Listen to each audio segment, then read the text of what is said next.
भाइयों, बहनों और दोस्तों, सागर सैनिक के इस न्यूज बुलेटिन का मतलब है आपकी आवाज, यानी जन जन की आवाज। तो अपनी आवाज को बुलंद कीजिए, अपना सिर्फ इतना सहयोग देकर कि इस बुलेटिन को हर दिन देखिए और यह समाचारों का वीडियो पूरा देखिए। अब देखते हैं 8 AM न्यूज बुलेटिन, आपका अपना न्यूज बुलेटिन सागर सैनिक। मध्य प्रदेश में कोरोना संक्रमित मरीजों के उपचार में स्वास्थ्य महकमा और अस्पतालों की टीम जी जान से जुटी है, मगर अव्यवस्था और मनमानी की शिकायतें भी सब तरफ मिल रही हैं। ऐसा ही एक वीडियो सोशल मीडिया में वायरल हुआ है, जो आपके समक्ष प्रस्तुत है। मैं नरेंद्र गहलोत, मेरी 2 बेटियां, एक का नाम शिवानी गहलोत, उम्र 16 साल, दूसरी का नाम पायल गहलोत, उम्र 17 साल। मैं कल सुबह दोनों बेटियों को लेकर हमीदिया हॉस्पिटल आया। मेडिकल वार्ड क्रमांक 1 में मेरी दोनों बेटियों को एडमिट किया गया और थोड़ी देर बाद मेरी एक बेटी को मेडिकल में रख लिया गया और दूसरी बेटी को कोरोना वार्ड में भेज दिया गया।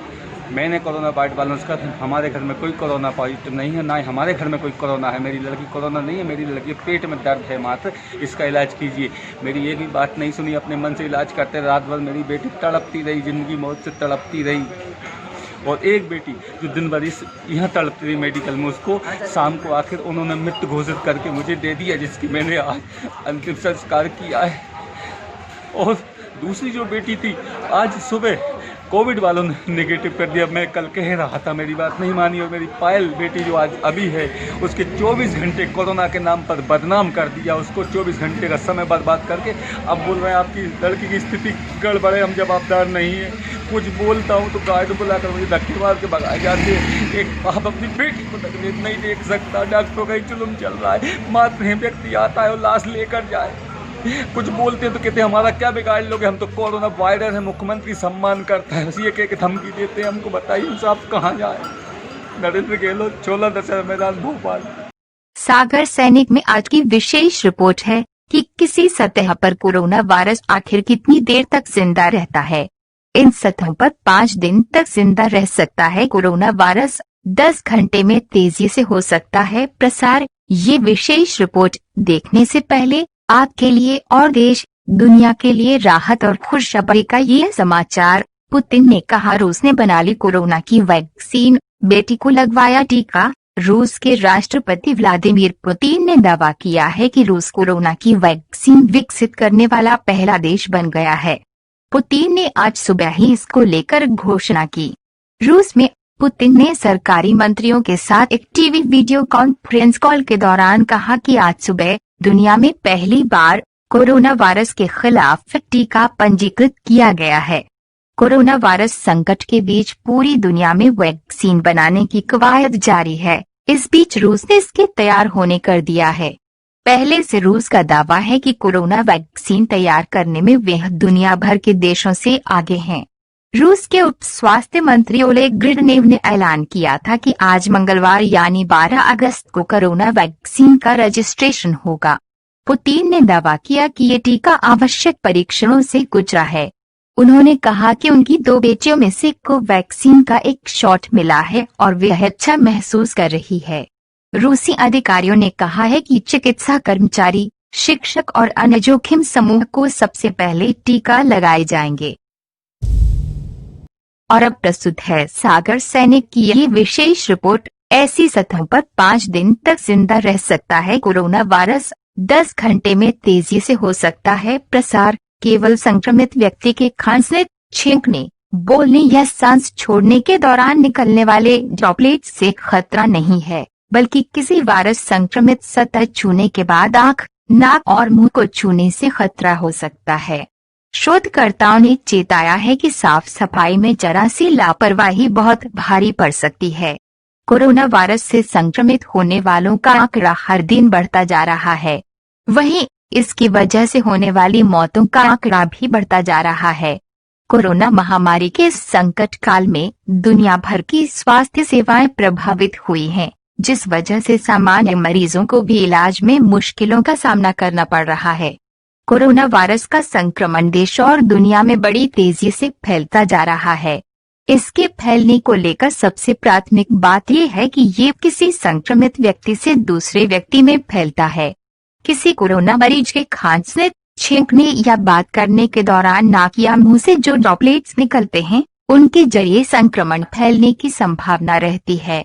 लेकिन ये ड्रॉपलेट्स किसी मेटल, प्लास्टिक या अन्य किसी सतह पर पड़े हैं तो क्या होगा? इन सतहों पर भी वायरस जीवित रहता है और उन सतहों के संपर्क में आने से, उसे छूने से और फिर उन्हीं हाथों से अपना चेहरा छूने से ये वायरस हमारे शरीर में प्रवेश कर सकता है। ऐसे में ये जान लेना जरूरी है कि किसी सतह पर कोरोना वायरस आखिर कितनी देर तक जिंदा रहता है। किसी सतह पर कोरोना वायरस कितनी देर जिंदा रह सकता है, इसको लेकर पहले भी कई तरह के अध्ययन हो चुके हैं। अमेरिकी स्वास्थ्य एजेंसी CDC, ब्रिटेन की स्वास्थ्य एजेंसी NHS समेत कई संस्थानों ने इस पर शोध अध्ययन किए हैं। अभी पिछले दिनों ब्रिटेन में लंदन कॉलेज यूनिवर्सिटी की ओर से इस संबंध में एक अध्ययन किया गया है, जिसमें चौंकाने वाले परिणाम सामने आए हैं। इस अध्ययन में कोरोना संक्रमण फैलने को लेकर भी अध्ययन किया गया है। जर्नल ऑफ हॉस्पिटल इन्फेक्शन में ये शोध अध्ययन प्रकाशित हुआ है। इसके मुताबिक कोरोना वायरस किसी सतह पर 5 दिनों तक जिंदा रह सकता है और साथ ही 10 घंटे के भीतर बड़े क्षेत्र में अपना प्रसार कर सकता है। लंदन कॉलेज यूनिवर्सिटी के इस शोध अध्ययन के अनुसार 5वें दिन के बाद संक्रमण में कमी देखी गई। इस अध्ययन के दौरान शोधकर्ताओं ने ब्रिटेन के ग्रेट ऑर्मंड स्ट्रीट अस्पताल में बेड की रेलिंग पर संक्रमण छोड़ा और इसके 10 घंटे बाद पूरे अस्पताल का गहराई से अवलोकन किया तो चौंकाने वाले परिणाम सामने आए। शोधकर्ताओं ने पाया कि संक्रमण पूरे वार्ड के कोने कोने तक फैल चुका है। शोधकर्ताओं ने प्रयोग के दौरान एक कोरोना मरीज की सांस से लिए वायरस के साथ कृत्रिम तौर पर पौधों को संक्रमित करने वाले एक अन्य वायरस का इस्तेमाल किया, जो मनुष्य को संक्रमित नहीं कर सकता था।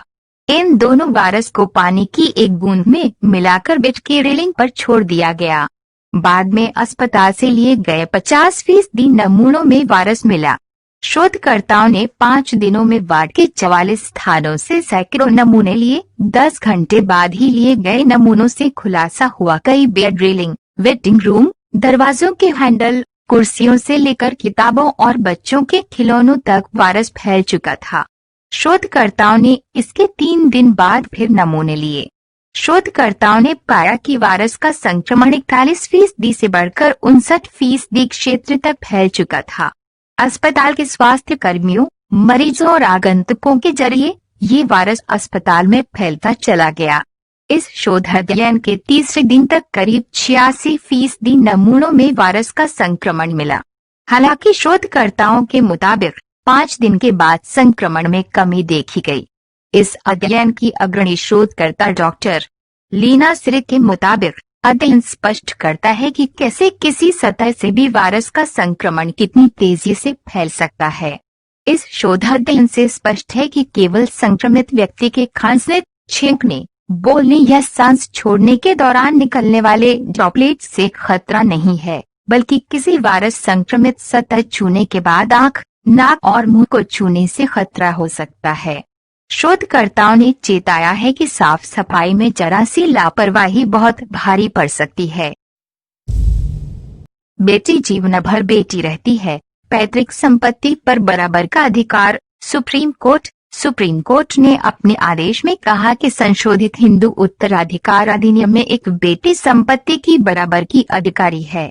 कोर्ट ने आदेश देते हुए कहा कि भले ही हिंदू उत्तराधिकार संशोधन अधिनियम 2005 के लागू होने से पहले ही किसी की मृत्यु हो गई हो, तो भी उनकी बेटियों का पैतृक संपत्ति पर अधिकार होगा। सुप्रीम कोर्ट की 3 जजों की बेंच ने मामले की सुनवाई की।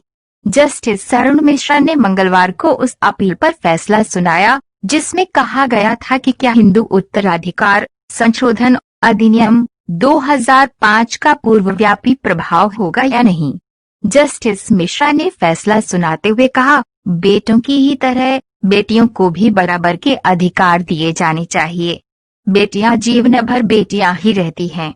बेटी अपने पिता की संपत्ति में बराबर की हकदार बनी रहती है, भले उसके पिता जीवित हों या नहीं। सबसे ज्यादा भाग्यशाली होते हैं इन राशियों के लोग। हर काम में मिलती है सफलता। सभी लोग अलग अलग भाग्य और किस्मत लेकर पैदा होते हैं। सभी का स्वभाव और भविष्य भी अलग ही होता है। ज्योतिष शास्त्र में कुछ राशियों को भाग्यशाली माना जाता है। कहते हैं कि इन राशि के लोगों के काम आसानी से होते चले जाते हैं। माना जाता है कि इन राशियों के जातक जिस काम में हाथ लगाते हैं उन्हें सफलता हासिल होती है। जानिए ज्योतिष शास्त्र के अनुसार किन राशि के जातक होते हैं भाग्यवान, जिनके बनते जाते हैं सारे बिगड़े काम। एक, धनु राशि। ज्योतिष शास्त्र के अनुसार धनु राशि का स्वामी ग्रह गुरुवार होते हैं। गुरुवार को वैभव और संपदा का कारक माना जाता है। कहते हैं कि धनु राशि के लोग सबसे ज्यादा भाग्यशाली होते हैं। 2, मीन राशि। मीन राशि का स्वामी गुरुवार और वरुण है। कहते हैं कि इस राशि के लोग अपने स्वभाव से सभी के दिलों में राज करते हैं और इन्हें हर कोई पसंद करता है। मीन राशि के जातकों को किस्मत वाला माना जाता है। 3, वृष राशि। कहते हैं कि वृष राशि पर सदैव गुरुवार की कृपा बनी रहती है। कहते हैं कि यही कारण है कि ये लोग हर काम में सफलता हासिल करते हैं। 4, कर्क राशि। ज्योतिष के अनुसार कर्क राशि के लोग किसी कार्य को लेकर इमोशनल होते हैं। उन्हें उतने ही अच्छे परिणाम भी प्राप्त होते हैं। कहते हैं कि कर्क राशि भी भाग्यशाली राशियों में से एक है। 5, सिंह राशि। माना जाता है कि सिंह राशि के जातक अपनी समझदारी और सूझबूझ से हर मुश्किल का हल निकाल लेते हैं। इस राशि के जातक अपने विवेक और कौशल के लिए जाने जाते हैं। 6, तुला राशि। कहते हैं कि तुला राशि भी भाग्यशाली राशियों में से एक है। ज्योतिष के अनुसार इस राशि के जातकों की किस्मत समय समय पर पलटती रहती है। नोटिस आलेख में दी गई जानकारियों पर हम ये दावा नहीं करते कि ये पूर्णतया सत्य एवं सटीक हैं तथा इन्हें अपनाने से अपेक्षित परिणाम मिलेगा। इन्हें अपनाने से पहले संबंधित क्षेत्र के विशेषज्ञ की सलाह जरूर लें। संघ के इतिहास में पहली बार अनूठा गुरुवार पूजन। इंदौर। 95 साल के इतिहास में राष्ट्रीय स्वयंसेवक संघ पहली बार अपने सबसे महत्वपूर्ण उत्सव गुरुवार पूजन को अनूठे अंदाज में मना रहा है। हमेशा बड़ी संख्या में स्वयंसेवक इकट्ठा होते थे। इस बार सभी को समय दिया गया। निर्धारित समय पर पहुंचकर वे ध्वज प्रणाम कर समर्पण करेंगे और घर रवाना हो जाएंगे। प्रार्थना भी ऑनलाइन हो रही है। संघ दुनिया का सबसे बड़ा स्वयंसेवी संगठन है। दुनिया के 40 देशों में इसकी शाखा लगती है, तो देश में लाखों स्वयंसेवक नियमित शाखा में जाते हैं। कोरोना काल में संघ ने अपनी गतिविधियों को विराम दे रखा है। अपने सबसे महत्वपूर्ण महोत्सव गुरुवार पूजन को भी वे स्वरूप बदलकर मना रहा है। ये भी कहा जा सकता है कि संघ के इतिहास में पहली बार ऐसा आयोजन हो रहा है जिसमें स्वयंसेवकों को निर्धारित समय 10 से 10 की संख्या में बुलाया जा रहा है। एक एक कर स्वयंसेवक तय स्थान पर पहुंच रहे हैं और ध्वज प्रणाम करके समर्पण समर्पित कर रहे हैं। प्रणाम करके घर लौट रहे हैं। प्रत्येक शाखा स्तर पर ऐसे आयोजन रखे गए हैं। एमपी देश का 8वां राज्य जहां मरने वालों की संख्या 1000 के पार। राज्य में अब तक 1015 लोगों की मौत। भोपाल। मध्य प्रदेश में कोरोना संक्रमण के कारण मरने वालों की संख्या 1000 के पार पहुंच गई है। राज्य में कोरोना संक्रमण के कारण अब तक 1015 लोगों की मौत हो गई है। प्रदेश में कोरोना संक्रमण की स्थिति लगातार बेकाबू होती जा रही है। मौतों के मामले में मध्य प्रदेश देश का 8वां राज्य है जहां संक्रमण के कारण 1000 से ज्यादा लोगों की जान गई है। भोपाल इंदौर में हालात बेकाबू। राज्य के इंदौर और भोपाल में कोरोना संक्रमण के हालात बेकाबू हैं। इंदौर में सबसे ज्यादा 333 लोगों की मौत हुई है, जबकि भोपाल में 220 लोगों की कोरोना संक्रमण के कारण मौत हो चुकी है। इंदौर, भोपाल के बाद उज्जैन में 75, सागर जिले में 37 लोगों की मौत हुई है। अकेले इंदौर और भोपाल में अब तक 553 लोगों की मौत हो चुकी है।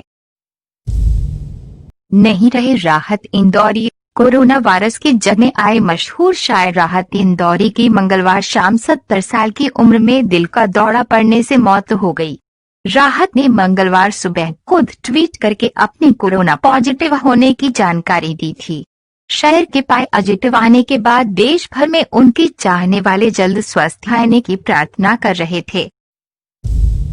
मध्य प्रदेश कांग्रेस उपाध्यक्ष बृजमोहन परिहार की कोरोना संक्रमण से मौत। मध्य प्रदेश कांग्रेस कमेटी उपाध्यक्ष बृजमोहन परिहार की कोरोना के कारण मौत हो गई। कोरोना संक्रमण के बाद उनका गुरुग्राम के मेदांता अस्पताल में इलाज चल रहा था।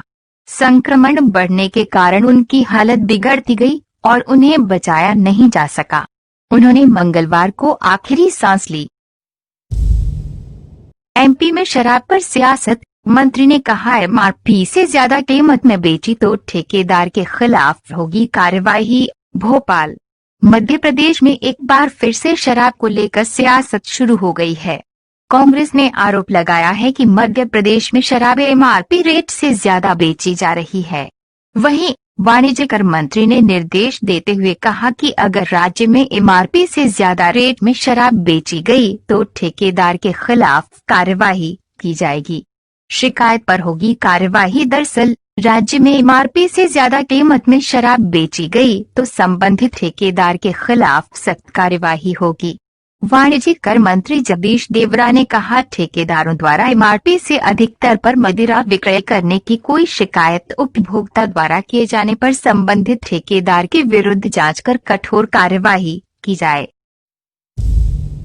पुलिस वाले ने फेसबुक पर युवती से प्रेम का इजहार किया। मुलाकात के लिए पहुंचा तो वह पत्नी निकली। इंदौर। खुफिया विभाग का एक सिपाही अपनी ही पत्नी के बुने जाल में फंस गया।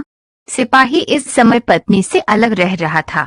उसने फेसबुक पर एक युवती से दोस्ती की और प्यार का इजहार किया। जब वह उस युवती से मिलने पहुंचा तो वह उसकी ही पत्नी निकली।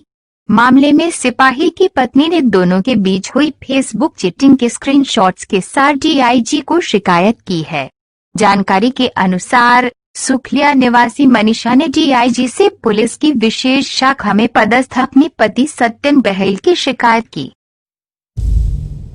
प्रकृति में बड़ी हलचल। अगस्त में कोहरा देख चौंका मौसम विभाग। कहा यह तो मानसून की विदाई के संकेत हैं। इंदौर। मौसम में जिस तरह के बदलाव सामने आ रहे हैं उन्हें देखकर लग रहा है प्रकृति में कोई बड़ी हलचल हो रही है। कोरोना संक्रमण वैसे ही पूरे विश्व को संकट में डाल चुका है। आमतौर पर अगस्त में बारिश अपने चरम पर रहती है।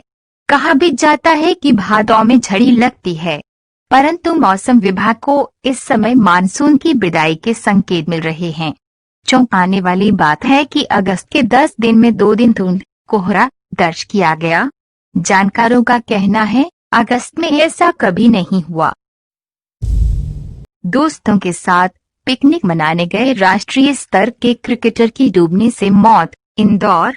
कोरोना काल में भले ही पिकनिक स्पॉट्स पर प्रतिबंध लगा हुआ है, लेकिन इसके बावजूद लोग चोरी छिपे पिकनिक मनाने के लिए जाने की लापरवाही बरत रहे हैं और ऐसी ही एक लापरवाही राष्ट्रीय स्तर के क्रिकेटर गौरव पाबले और उसके दोस्त हरजीत के लिए जानलेवा साबित हो गई। पानी में डूबने के कारण दोनों की मौत हो गई, जबकि उनके 3 दोस्त बाल बचे। क्रिकेटर गौरव पाबले अपने दोस्त हरजीत और 3 अन्य दोस्तों के साथ इंदौर के पास खुड्डैल थाना क्षेत्र के उमरिया स्थित तालाब पर पिकनिक मनाने के लिए गया था, जहां पहले तो सभी दोस्तों ने शराब पी और फिर तालाब के पानी में नहाने के लिए उतर गए। शराब के नशे में पानी में नहाते वक्त मौज मस्ती कर रहे 5 दोस्तों की आवाज अचानक चीख में तब्दील हो गई। एटीएम में सीरियल ब्लास्ट कर आधा करोड़ लूटने वाला देवेंद्र हुआ फरार। दमोह। मध्य प्रदेश। अलग अलग शहरों में 7 से अधिक सीरियल एटीएम ब्लास्ट कर 48 लाख लूटने वाला मास्टरमाइंड देवेंद्र पटेल दमोह जिला अस्पताल से फरार हो गया है। देवेंद्र कोरोना पॉजिटिव था, उसका अस्पताल में इलाज चल रहा था। पुलिस को सुबह पता चला। मंगलवार की रात देवेंद्र पुलिस को चकमा देकर फरार हो गया। हालांकि पुलिस को देवेंद्र की फरारी की जानकारी सुबह 6 बजे के करीब लगी है। जिला अस्पताल के कोरोना वार्ड से देवेंद्र के फरार होने पर हड़कंप मच गया है। जिले के एसपी हेमंत सिंह चौहान, एसपी शिव कुमार सिंह मौके पर पहुंचे। आरोपी की धरपकड़ के लिए जिले के थानों को भी अलर्ट कर दिया गया है।